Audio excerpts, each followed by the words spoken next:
Move that old rock. Nobody wants to see that ugly thing at the entrance to my driveway. Tansy Whitlock Shaw said it to her paving foreman while pointing at the 1863 granite survey monument my great-great-grandfather Cornelius had set at the corner of our farm road. The foreman radioed his excavator operator. One tip with a steel bucket and a 160-year-old stone went into the drainage ditch with a splash. Then her crew poured 300 feet of hot asphalt across my family's agricultural haul road, installed a wrought iron gate reading Shaw Family Residence, and set up a porta-potty where my father used to park his tractor. My 16-year-old son, Piet, who has Asperger's, was standing at the end of the road when I pulled in from a 3-day conference in Lansing. Tansy thought she had just saved her architect $180,000 on a wetland driveway. She didn't know I am Michigan's leading right-to-farm defense attorney, and the road she just paved is officially registered with the state as an agricultural haul road. What would you have done? Where are you watching tonight? My name is Owen Vandermeer. I'm 52 years old. I farm 480 acres of cherries and apples in Oceana County, on the western side of Michigan, and in my day job, I practice agricultural law at a small firm in Hart.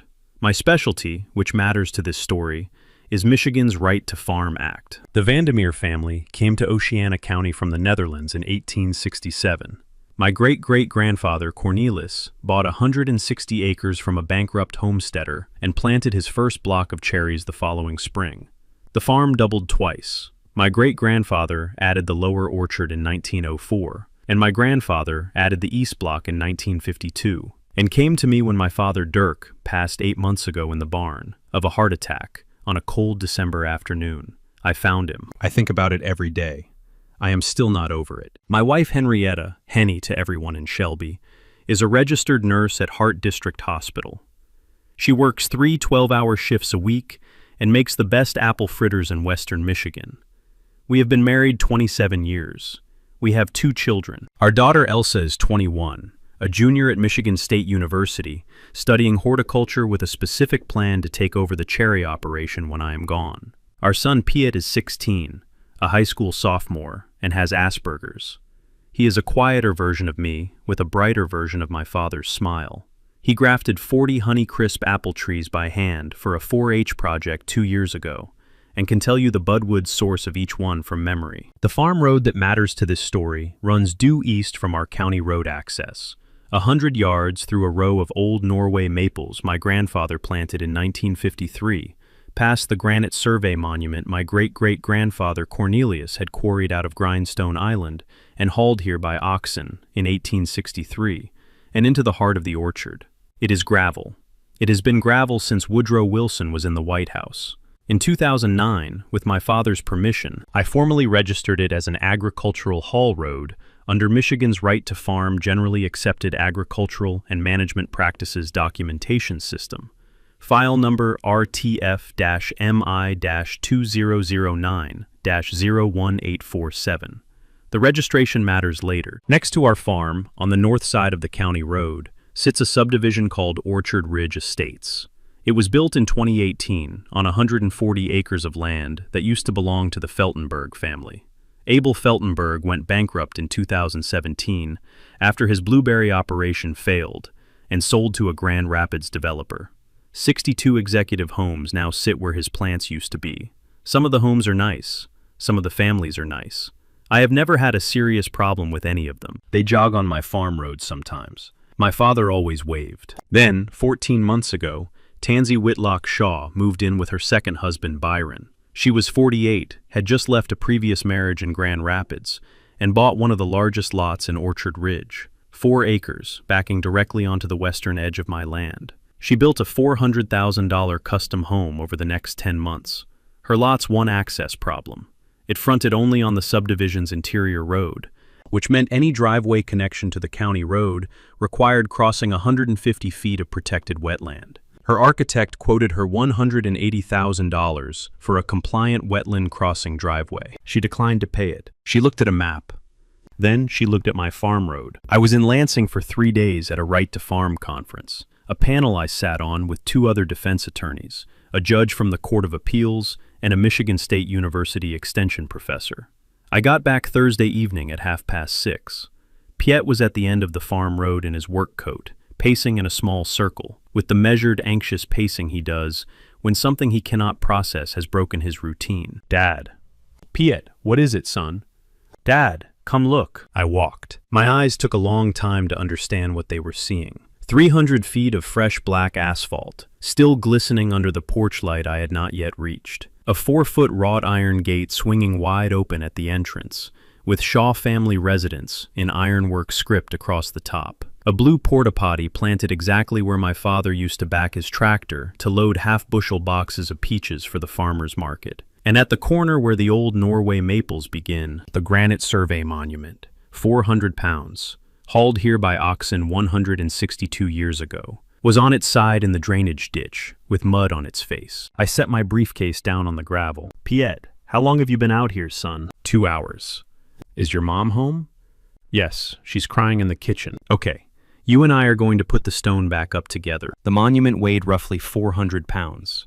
It took us 42 minutes. Piet counted, because Piet counts. We used the come-along, 3 pine 2x4s, a tire iron, and the old tow chain my grandfather had bought from a co-op in 1971. When we got the stone back upright, roughly level, on the original concrete pad my great-great-grandfather had poured in 1863, Piet stood back, looked at it, and said, "Dad, it looks right." "It does, son." At that exact moment, a cream Range Rover pulled into the top of the farm road. Tansy Whitlock Shaw stepped out in a pink fleece and a Lululemon headband. She walked over with a small, apologetic hand wave, as if we'd just had a comedic misunderstanding about a parking spot. "Owen, you're back." "Oh, you moved the rock. We were actually trying to preserve it by storing it in the ditch until we could reposition it properly. Anyway, we should sit down sometime soon and discuss the driveway arrangements. Don't be difficult about this." I looked at her for a long moment. Piet, I noticed, was watching his shoes. "Mrs. Whitlock Shaw, please leave this property." "Owen, we are neighbors, and—" "Please, leave." She left. That night, after Piet was in bed, I sat at my father's kitchen table with a yellow legal pad, and Henny across from me with a cup of chamomile tea. "Honey, are you going to fight this?" I looked at my wife across the same oak table, where my great-grandmother had shelled peas in 1928. "Henny, I am going to close it out, quietly. Entirely." She nodded once. She got up. She refilled my coffee. She put the pot back on the stove and she said, without turning around, "Good, your father would agree." I drafted the cease and desist letter that night. 3 pages, Vandermeer Agricultural Law letterhead, signed in my own hand, certified mail next morning. Paragraph 1. I am the fee simple owner of the land on which you have constructed a trespassing asphalt encroachment. Paragraph 2. The road in question is a registered agricultural haul road under Michigan Right to Farm Act, GAAP documentation. Paragraph 3. Remove the asphalt, the gate, the porta-potty, and any materials within 48 hours, and we will discuss damages privately. Fail to do so, and you will be dealing with my firm, my colleagues at the Michigan Farm Bureau, and every regulatory body in the state that has jurisdiction over agricultural protection. Tansy's response, 9 days later, came on letterhead from a Grand Rapids firm I had never heard of. It asserted that my farm road was actually a shared common access driveway under Michigan's Land Division Act, specifically citing MCL 560.254A, which she had misquoted by inserting a phrase that does not exist in the statute. It further alleged that she held an implied easement by decades of HOA resident use. Finally, it threatened a criminal harassment charge against me for obstructing access to her female residence. I read the letter twice. I walked it out to the barn. I placed it in the bottom drawer of my father's old oak tool cabinet, where he had always put the things that needed to wait until morning. Then I began to prepare. Michigan's Right to Farm Act, passed in 1981 and strengthened 4 times since, does something extraordinary for farmers that most people never learn about until they need it. It preempts private nuisance lawsuits against compliant farm operations. It bars local zoning ordinances that would restrict standard agricultural practices. And, this is the part Tansy was about to encounter the hard way, it entitles compliant farmers, when sued in bad faith, to full, reasonable attorney fees and costs, recovered from the plaintiff. The takeaway you should save. If you farm in Michigan, Iowa, Wisconsin, Indiana, Ohio, Illinois, or any of the 38 other states with a right to farm statute, Your legal protection against nuisance suits is far stronger than your neighbors realize. Read your state's exact language. Keep your GAAP documentation current. You will, someday, need it. I formally invoked the act in a second letter to Tansy's Grand Rapids attorney on Tuesday morning. I copied the Michigan Department of Agriculture and Rural Development. I copied my firm's senior partner, Ellery Ray Bostwick, a 73-year-old man who had spent 40 years writing briefs for the Michigan Farm Bureau, and who, when I called him that afternoon, came out of semi-retirement in exactly the way a bird dog comes out of a nap when the shotgun comes off the wall. Tansy's response was to escalate. On Friday morning, her landscaping contractor, a different crew from the paving company, from a different county, sprayed glyphosate along the shoulder of the farm road to beautify the driveway edge. The herbicide drifted. It drifted into the first 30 feet of my West Honeycrisp block, where 46 trees stood in full leaf out, 3 weeks from bloom. Piet saw the damage Saturday morning at 7. He walked into the damaged block. He counted affected trees. He photographed each one. Then he sat down in the grass between rows 12 and 13 and cried the quiet kind of crying he does, which is not loud, but which I can see from 100 yards across a pasture. Those 46 trees included the 40 Honeycrisps he had grafted himself 2 summers earlier for his 4-H project, with budwood from my great-grandfather's original 1942 plantings. The Aldi contract for that block, negotiated last fall by my father 3 weeks before he died, was worth $140,000 for the 2026 harvest alone. I walked out and sat beside my son in the grass. I did not speak for about 6 minutes. Then I said quietly, "Piet, I am going to need your help on this." "Dad, I already started counting." "I see that, son. That's exactly what I need." We spent the rest of Saturday documenting damage. Piet, with his Asperger's level focus, produced a document over the next 4 days that I could not have matched with 3 paralegals and a drone. A 47-page GPS-tagged, photograph-dense tree-by-tree damage report, with suspected drift concentrations calculated from wind patterns and distance from the spray line. He signed it, at my suggestion, as the primary field investigator. It would, 6 months later, become Exhibit B in a very serious courtroom. Monday, I called the Michigan Department of Agriculture and Rural Development's Pesticide Enforcement Division. A 54-year-old field investigator named Patrick Nels drove out Tuesday afternoon. He walked the damage with Pete as his guide. Pete handed him the 47-page report, spiral-bound. Patrick Nels read it standing in the orchard. He took off his hat. He said to Pete, "Son, this is one of the best drift reports I've ever been handed. You did a fine job." Piet did not quite know what to do with his hands. Tuesday afternoon, Tansy and Byron came out of the Shelby IGA with 2 bags of groceries as I was pushing my cart in. Tansy saw me, stopped, turned to her husband and said loudly, "Oh, Byron, there's the passive-aggressive widower farmer. He's probably spent his whole weekend writing us another little letter. Haven't you, Owen?" The produce manager, a 51-year-old woman named Delphine Ox, who had known my father for 40 years, stopped stocking tomatoes. She stared at Tansy with the face women develop when they have seen one too many Tansies in a lifetime. I did not answer. I bought my sweet corn. I held the door for Delphine Oaks on the way out. In my truck, I wrote down the date, the time, the witnesses, and the exact phrasing she had used about me. I was starting to fill up my small notebook. By the following Monday, I had learned that Byron Whitlock Shaw, Tansy's husband, had played exactly 1 round of golf 3 weeks earlier at the Muskegon Country Club with a 64-year-old man named Arthur Penrose, who happened to be the chairman of the Oceana County Road Commission. My Department of Agriculture complaint against the herbicide drift had arrived on a desk. My soil erosion and sedimentation complaint against the unpermitted asphalt driveway had arrived on a different desk. Both had been forwarded, in ordinary course, to Arthur Penrose's office for county coordination review. Both, within 3 business days, had been marked administratively paused pending additional information.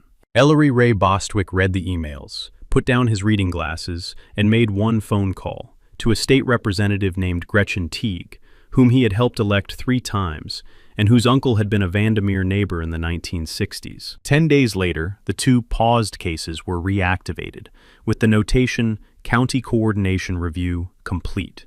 Arthur Penrose was not returning Byron's calls. A knowledge nugget worth pinning. In Michigan, as in most states, Agricultural regulatory cases that get paused by county officials are subject to direct supervisory review by state-level agencies. If your county is quietly helping your bad neighbor, file a parallel request for direct state action.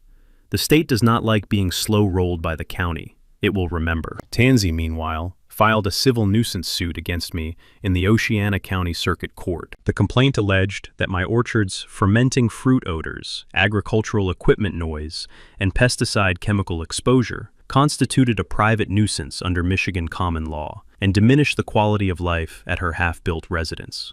She requested injunctive relief, a permanent restriction on my farming practices, plus $100,000 in quality of life damages. I read the complaint in Ellery Ray's office. I set my coffee cup down very slowly.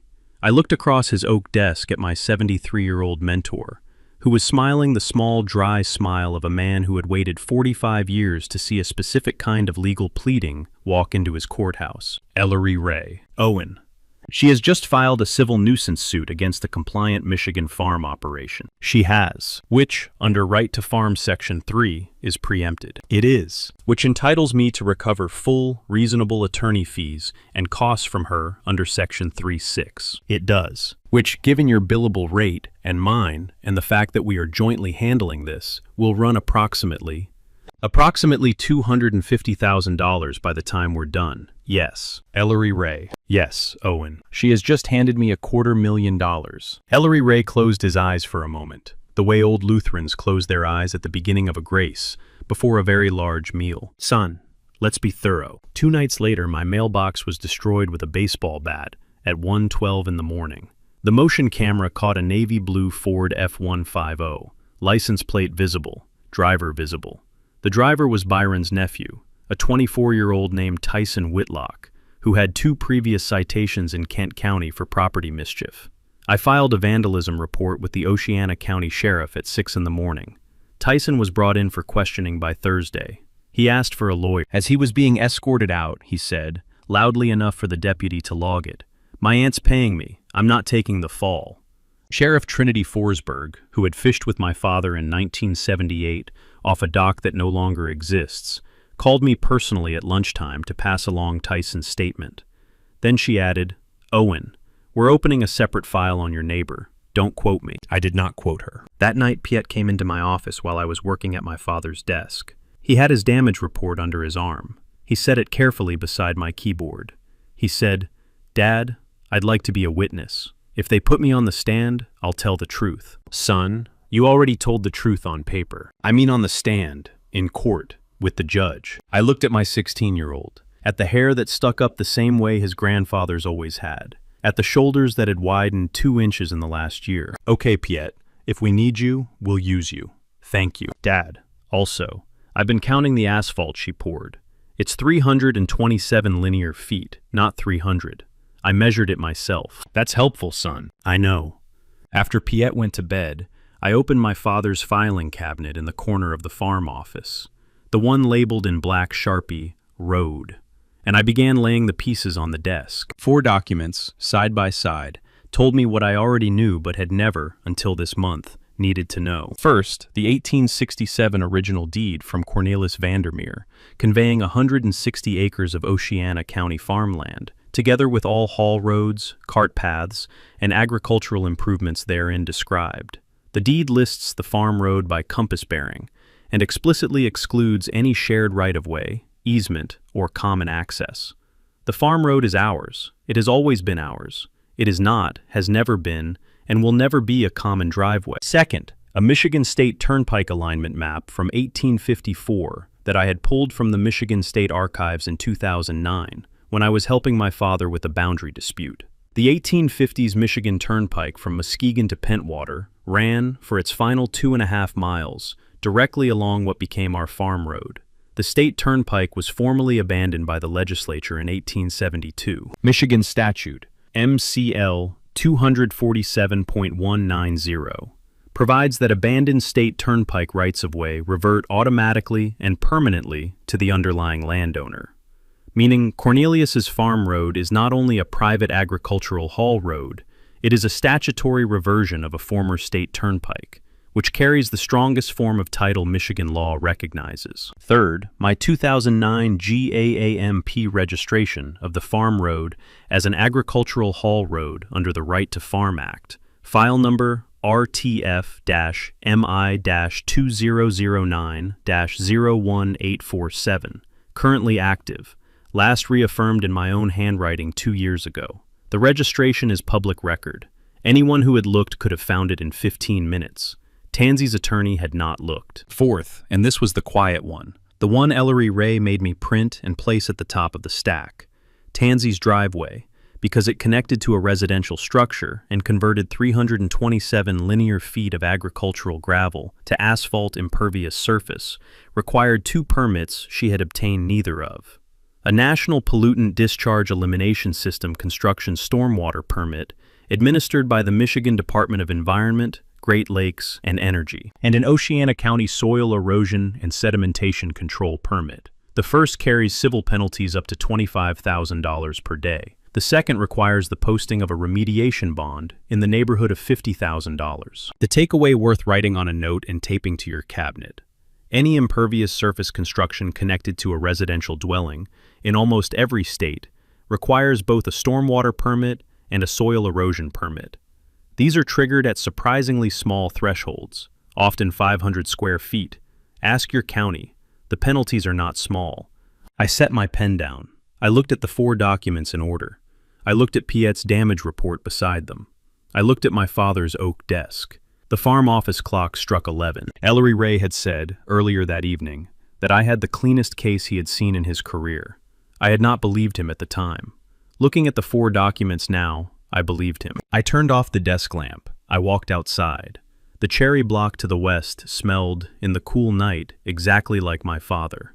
I stood there for a long moment. Then I went inside. I filed the first 3 motions before 6 a.m. Over the next 7 weeks, Ellery Ray Bostwick and I did the work of our professional lives, in the quiet way old Dutch farmers do work, methodically, without drama, and with enough paperwork to burn a barn. We filed a motion to dismiss Tansy's civil nuisance suit under the Right to Farm Act Section 3 preemption, with a simultaneous request for Section 3(6) attorney fees. We cited, among other authorities, the 2018 Court of Appeals opinion in Hall v. Northwood Estates that I had personally argued and won. We attached certified copies of the 2009 GAAP registration, the 1867 deed, the 1854 Turnpike Survey, the 1872 Abandonment Act, and Piet's 47-page damage report. We filed a separate civil complaint against Tansy and Byron Whitlock Shaw for trespass, conversion,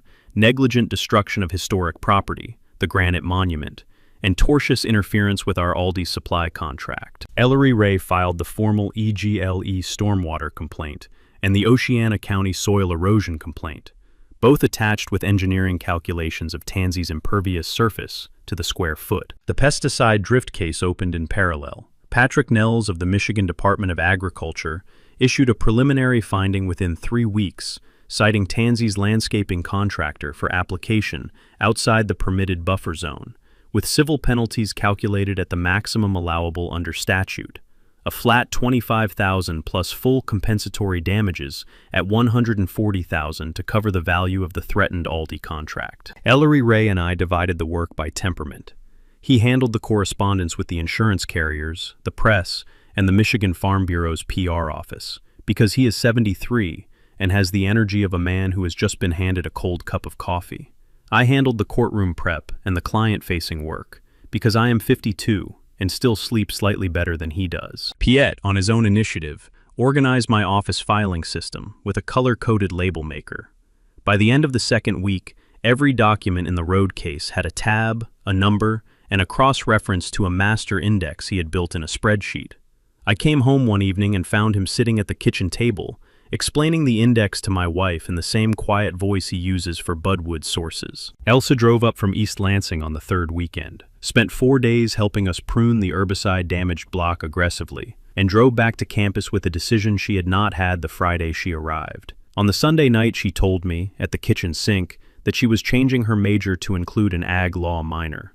Dad, if someone does this to us again, I want to be able to help. I did not trust my voice, so I just nodded. Mrs. Hilda Pedersen, our 86-year-old Lutheran neighbor to the south, drove her 1994 Buick Century up our driveway on a Tuesday afternoon with a plate of krumkak and a sworn affidavit she had typed herself on her late husband's 1986 IBM Wheelwriter. The affidavit covered 40 years of personal observation of the Vandermeer Farm Road as private agricultural property, including her memory of my father, Dirk, and his one-armed cousin, Arvid, plowing it together with a 1962 John Deere in the winter of 1978. She had signed the affidavit before a notary at her bank. She handed it to me with the plate of krumkak in the same gesture. Owen, your father would be using language right now that I would not be using, but I wanted you to know what I saw. Mrs. Pedersen, thank you. Don't thank me. Eat the krumkak. And win. The Michigan State Historic Preservation Office sent an architectural historian named Dr. Magnus Thorson to document the 1863 granite monument. He wrote a 10-page report concluding that the stone, which was quarried from Grindstone Island sandstone, was one of only 11 known surviving 1860s Oceana County farm monuments, and recommended formal inclusion on the Michigan Historic Landscape Inventory.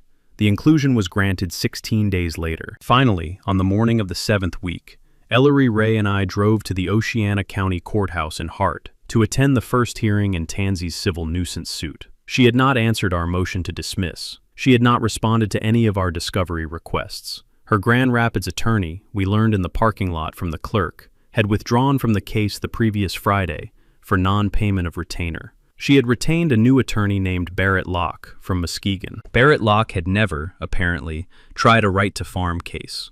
We knew, because Ellery Ray had trained every defense attorney in the western half of the state. He asked us if we could settle this informally. Ellery Ray smiled his small Lutheran smile. No, son, we'd like to see a judge. Tansy's response to the combined pressure was the response most Karens give when they feel a courtroom closing in on them. She turned to Facebook. On a Friday evening, while Henny and I were watching a Tigers game and eating peach cobbler, Tansy posted a 400-word statement to her public Facebook page under the heading, A Mother's Plea. It began, I am a mother of 3 children and the victim of an aggressive campaign by a local farmer who has decided to destroy my family for my success. It ended, if anyone in our community would like to help us stand up to this bully, please DM me. Henny read it over my shoulder while I was eating the cobbler. Owen, she has one stepson she sees twice a year. I know, honey. The Bar Discipline Committee is going to hang that post on her forehead in 36 hours. Henny was off by 19 hours. The Michigan Attorney Discipline Board, after Tansy had, that same weekend, filed an emergency grievance against me with allegations parallel to her Facebook claims, issued a dismissal of her complaint within 11 days as frivolous, retaliatory, and lacking even the minimal factual foundation required under MCR 9.112. Byron, meanwhile, made one more attempt at pulling political strings. He contacted State Representative Keith Dornbush, to whom he had donated $4,000 the previous cycle. Representative Dornbush, who happened to sit on the Michigan House Agriculture Committee, listened politely for 3 minutes and then said, Byron, before I do anything here, tell me something. Who is the lead defense counsel in the farm case? Some local guy, Vandermeer, Owen Vandermeer. There was a long silence on the line. Byron, I've known Owen for 11 years. He sits on the state GAAP review committee. He's argued 2 cases before the Court of Appeals for the Farm Bureau. He won both. I am going to tell you the same thing I tell every constituent who calls me in a panic about agricultural regulation. You should call your lawyer, not me. And Byron, I'm going to remove myself from your donor outreach list this afternoon. Please do not call back on this matter. Representative Dornbush hung up. He then, I am told, called Ellery Ray Bostwick directly and said, Ellery Ray, heads up. I just had the most interesting constituent call. Tansy, separately, called Piatt's high school principal, a 59-year-old woman named Rosalind Kelp, and left a voicemail claiming that Piatt had a violent meltdown on the Shaw property and yelled at me in a frightening manner, requiring me to lock myself in my car. Piatt, at the time of the alleged incident, was at school in geometry class with 21 classmates and a teacher. Principal Kelp, who had been Pete's IEP administrator for 3 years and who had never heard him raise his voice, reviewed his attendance records, time-stamped the voicemail, and called me. Mr. Vandermeer, I thought you should know. I am also going to forward this voicemail to the sheriff's office, with your permission. Mrs. Kelp, yes, please do. A takeaway worth writing down and keeping with your important documents. Almost every state makes it a crime, misdemeanor in most, felony in a few, to knowingly make a false accusation of a disability-related incident against a minor child, to school administrators or police. The reporting statute varies. The criminal exposure is real. Document the call, preserve the voicemail, file the report. Sheriff Trinity Forsberg opened a third file on Tansy Whitlock Shaw that Friday afternoon. Piet, when I explained the situation to him that evening over dinner, nodded slowly, thought about it for 45 seconds and said, "Dad, she's behaving the way a pattern does when a pattern is about to break." I said, "Say that again, son." A pattern breaks after it repeats a specific number of times. You can see it happening. I looked at Henny. Henny looked at me. "Piet," I said, "that is the most accurate sentence anyone has said at this table in 6 months." He ate his peas. 2 weeks before the court hearing, Tansy called a press conference at her half-built house. She had arranged it through a Muskegon public relations firm she had retained at a rate Ellery Ray later estimated of $2,000 for the event. Invitations had gone out to 11 media outlets. 7 reporters showed up. So did a large golden retriever puppy named Baxter, whom she carried into the press conference like a purse. I was not there. I was, at the time of the press conference, sitting on a tractor 500 yards east of her house, mowing the alfalfa strip between my cherry and apple blocks, wearing ear protection and an Oceana Cherry Days cap my father had gotten me in 2006.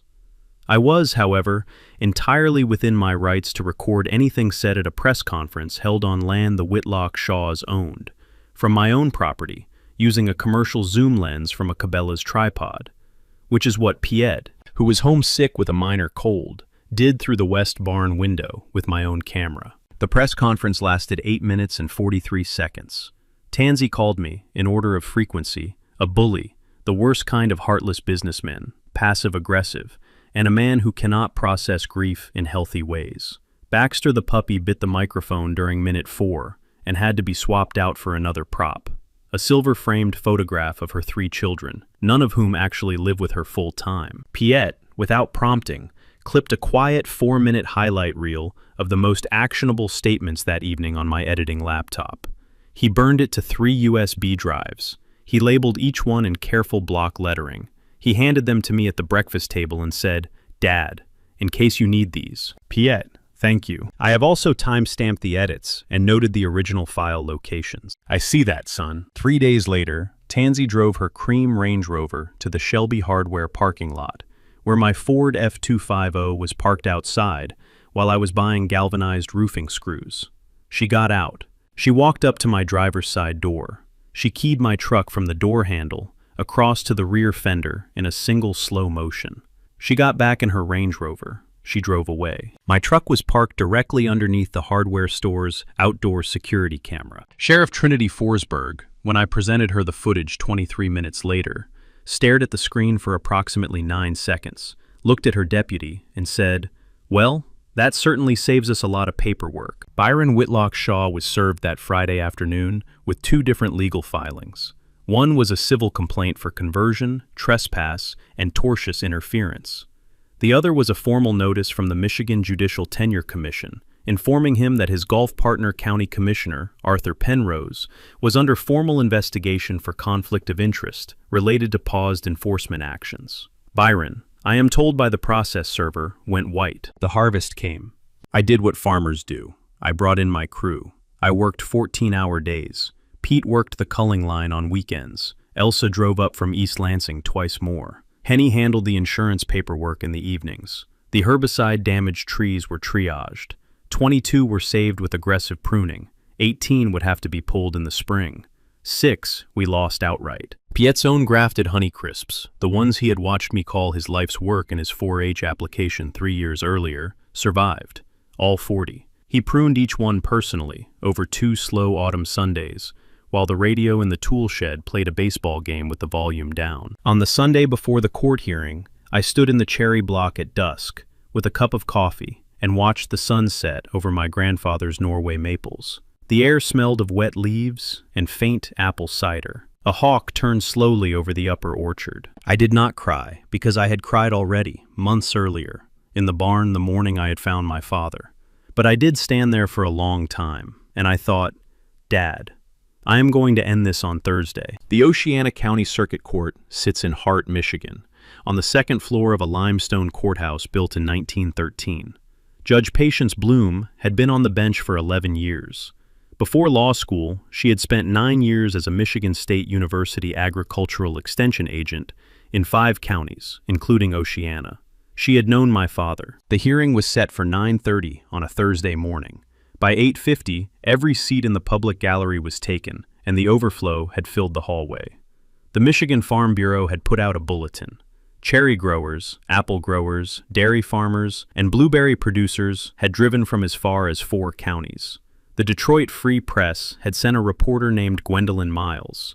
The Shelby Record had sent its only reporter, a 23-year-old named Cyrus Fogel, who had never covered a courtroom case in his life. I arrived at 8:52 with Henny, Piet, Elsa, Ellery Ray Bostwick, and Mrs. Hilda Peterson in her 1994 Buick Century. We filed in together. The hallway parted for Mrs. Peterson, who, at 86, walks with the dignity of a woman who has fed 4 generations of farmhands. Tansy Whitlock Shaw sat at the plaintiff's table in a cream silk blazer and a pearl necklace I am fairly certain she had purchased the previous afternoon. Byron sat 2 rows behind her. Her attorney Barrett Locke was reviewing a last-minute response he had apparently finished at 3 a.m. Judge Patience Bloom took the bench. She read the motion caption. She looked up at Barrett Locke. Counselor, I have your opposition brief. I also have Mr. Vandermeer's motion to dismiss. Before I hear argument, I want to ask you one question. Are you aware of the Michigan Right to Farm Act? Barrett Locke hesitated. Your Honor, generally, yes. Are you aware of its Section 3 preemption provision? Your Honor, are you aware of the 2018 Court of Appeals decision in Hall v. Northwood Estates, which I can see was argued and briefed by counsel sitting at the defense table? Your Honor, my client, Mr. Locke, I'm going to allow you 30 minutes of argument. I am not entirely certain why you are going to use them, but I will grant you the courtesy of the time. He used 17 minutes. Ellery Ray Bostwick, at 73, used 11. He walked through the 1867 deed, the 1854 Turnpike map, and the 1872 abandonment, the 2009 GAAMP registration, the 47-page Piet Vandermeer drift damage report, which Judge Bloom accepted into the record, the press conference highlight reel, which she also accepted, Mrs. Peterson's affidavit, Patrick Nells's preliminary MDA enforcement finding, the EGLE and soil erosion stop work orders, both issued the previous week, and the sheriff's file on the keyed F-250 with still frames. At the end, Ellery Ray paused and said, Your Honor, this case is not close. This case is an attempt by an HOA resident to convert a 5-generation Michigan family farm into her personal driveway, and when she was politely asked to stop, to bankrupt the farmer through litigation she had no right to bring. Section 3(6) of the Right to Farm Act exists for exactly this situation. We are requesting dismissal of the complaint with prejudice, plus reasonable attorney fees and costs, in the full amount of $287,400, as submitted in our fee petition. Judge Patience Bloom did not retire to chambers. She issued her ruling from the bench. The plaintiff's complaint is preempted by the Michigan Right to Farm Act. The motion to dismiss is granted with prejudice. The defendant's fee petition is granted in full in the amount of $287,400, payable within 60 days. The plaintiff is further ordered to vacate the asphalt encroachment on the Vandermeer Agricultural Hall Road at her own expense within 30 days. Mrs. Whitlock Shaw, Mr. Whitlock Shaw, I want you both to understand. You did not merely sue the wrong farmer. You sued a farmer whose professional life's work is the exact statute you have now discovered. Court is adjourned. Tansy Whitlock Shaw made a small sound that I would not call crying, and would not call laughing, and which I will not describe further here. Outside the courthouse, Gwendolyn Miles of the Detroit Free Press asked me for a comment. I thought for a moment. I looked at Piet, who was standing beside me holding Mrs. Peterson's arm. My father, I said, used to tell me there are 2 kinds of neighbors. The kind who help you put the hay up when the storm is coming, and the kind who do not. He and my mother spent 53 years helping. I'm going to keep doing what they taught me to do. Thank you. I walked to the truck. Piet got in beside me. He had been holding Piet's 47-page report under his arm the entire hearing. He set it carefully on the seat between us. Dad. Yeah, Piet. That went the way a pattern breaks. Tansy Whitlock Shaw did not pay the $287,000 judgment within 60 days. Her attorney filed a motion for extension. Judge Bloom denied it. A wage garnishment order followed. Byron's real estate brokerage revenue stream, which had been the primary income source for the household, became subject to quarterly withholding. The asphalt driveway was removed by a Newaygo contractor within the court-ordered 30 days, at Tansy's cost of $41,000, which she paid by liquidating her retirement brokerage account. The 1863 granite survey monument was professionally reinstalled by the Michigan State Historic Preservation Office, who added a small bronze plaque noting its inclusion on the Michigan Historic Landscape Inventory.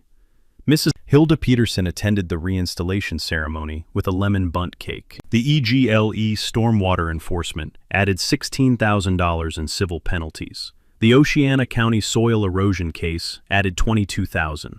The MDA pesticide drift case settled for $165,000 because Tansy's landscaping contractor's insurance carrier wanted to close the matter. I collected the insurance payment on behalf of the farm. The Whitlock Shaws put their half-built Orchard Ridge home on the market 91 days later. They moved to a rental apartment in Grand Rapids. Tansy deleted her Facebook. Byron's golf partner, county commissioner, resigned the same quarter. The Muskegon Country Club has not seen either of them since. I did not keep the $287,000 for myself. Ellery Ray took his rightful share of the fees, because he had earned them. Piet's share went into a college trust in his name that will sit untouched until his freshman year at, he has already decided, Michigan State University, studying horticulture. The remainder, $118,000 after legal costs, founded three things at our kitchen table over 3 evenings in December. The Dirk Vandermeer Memorial Fund. It provides free legal defense to Michigan farmers of any size facing nuisance suits from adjoining HOA developments, administered by Ellery Ray's firm at no personal profit to the firm.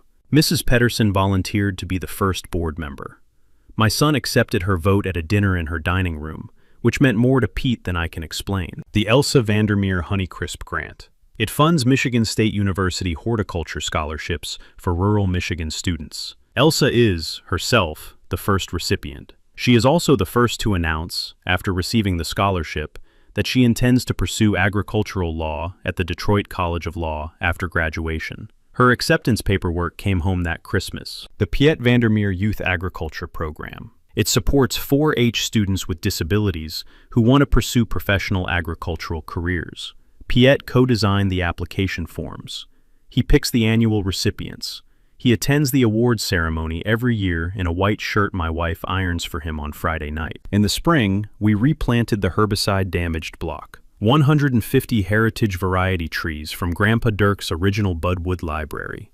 Honeycrisps, Spartans, Northern Spies, a dozen grafts of a variety my great-grandfather called Old Schmidt that no commercial nursery carries anymore. Pete grafted each one by hand. Elsa drove up from MSU 2 weekends to plan alongside us.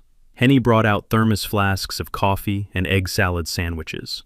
Mrs. Peterson brought Kroomcock. The new HOA president at Orchard Ridge, a retired school counselor named Louisa Westerkamp, walked up my driveway in June with a plate of oatmeal cookies and an apology letter signed by all 62 households. We negotiated, at my kitchen table, a modest, properly recorded public walking easement for HOA residents along the south margin of the farm road. Foot traffic only. No dogs off leash, no driving. Mrs. Peterson now walks it every Sunday afternoon. 3 HOA children have learned to graft from Piet on summer mornings. On the first anniversary of my father's passing, in December, I stood in the barn alone for a quiet minute. I said out loud, "Dad, it is finished." Then I went back to the house. Henny was making bread. Piet was reading at the kitchen table. Elsa, home from college, was grinding coffee. The fire was on. If this story has a lesson, it is that the farmer your HOA neighbor decides to cross may not be the farmer they think they are crossing. If you have a grandfather's filing cabinet in a barn, open it this winter. And if you have your own HOA story, share it in the comments. I read every single one. Subscribe for next week's story, where a suburban HOA decides a widow's family mineral rights belong to the community and runs straight into a 100-year-old deed clause nobody bothered to read. I'll see you there. What made Tansy Whitlock sore loose wasn't the asper itself. It was her certainty that nobody on a quiet Michigan farm was keeping records. She mistook Owen's bereavement for weakness. She mistook his son's Asperger's for a liability. She mistook an 1863 granite monument for landscaping. And she never once asked before she built an iron gate across somebody else's property, whose profession that somebody else actually practiced. Owen's real advantage wasn't his law degree. It was his patience and his father's example. A man who had spent 20 years quietly helping other Michigan farmers defend their operation found himself having to defend his own. And every document his father had taught him to keep lined up exactly where he needed them. His son's 47-page damage report, collocated in a 16-year-old careful block letters, became the cornerstones of a $287,000 judgment. If you live in a state with a Right to Farm Act, know your status this week. Drop your own HOA story in the comments. I read every single one. Subscribe for next week, where a suburban HOA decides a widow's family mineral rights belong to the community and run straight into a 100-year-old deed clause nobody bothered to read. See you there.